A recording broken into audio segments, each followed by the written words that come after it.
Hello guys, welcome to my channel. Last week నేను ఒక video post చేశాను, India నుంచి రిటర్న్ ఖతర్ వెళ్తున్నాను అని. దానికి ఇంత సపోర్ట్ ఇస్తారని అనుకోలేదు.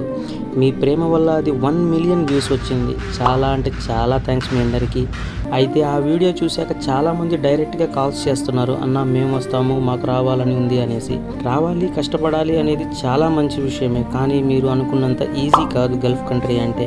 అందరూ కాల్స్ చేస్తుంటే అందరికీ చెప్పలేకపోతున్నాను. ఎవరికి ఏం డౌట్ ఉన్నా డైరెక్ట్గా నాకు మెసేజ్ చేయండి, కొంచెం లేట్ అయినా రిప్లై ఇస్తాను. మళ్ళీ చెప్తున్నా, ఏదో సంపాదించాలని కాదు, ఎలా అయినా ఏం జరిగినా కష్టం అనిపించినా సంపాదించాలి అనే మనసు ఉన్న వాళ్ళు రావాలి అనుకోండి. ఎందుకంటే ఇక్కడ కష్టాలు అలా ఉంటాయి. మన వాళ్ళు, మన ఫ్రెండ్స్, మన ఊరు, అక్కడి లైఫ్ గుర్తొస్తే ఏడుపు కూడా వచ్చింది. అలాంటివి తట్టుకుంటాము అంటేనే ప్లాన్ చేయండి. చేశాక నాకు మెసేజ్ చేయండి, ప్రాసెస్ చెప్తాను. గల్ఫ్ రావాలి అంటే మెయిన్ వెస్ట్రన్ కంట్రీస్కి వెళ్ళే అంత ఖర్చు ఉండదు, ఈజీయే. తర్వాత ప్రాసెస్ అంతా మీకు మెసేజ్లో లేదా ఒక వీడియోలో తీసి చెప్పమంటే వివరంగా చెప్తాను. సో మీ దాకా నా వీడియోస్ రావాలి అనుకుంటే ఒక ఫాలో చేసి పెట్టుకోండి.